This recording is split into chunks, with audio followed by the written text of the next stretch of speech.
بسم الله الرحمن الرحيم.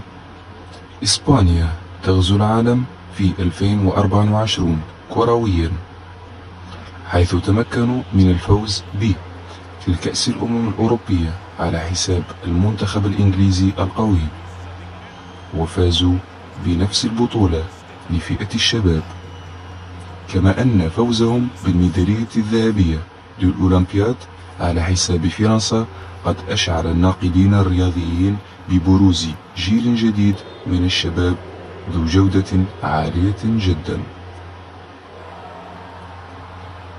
فهل يستطيع الماتادور أن يفوز بلقب كأس العالم 2026 مكررا إنجاز جيل 2008 2010، جيل إنيستا وتشافي وسيرجيو راموس؟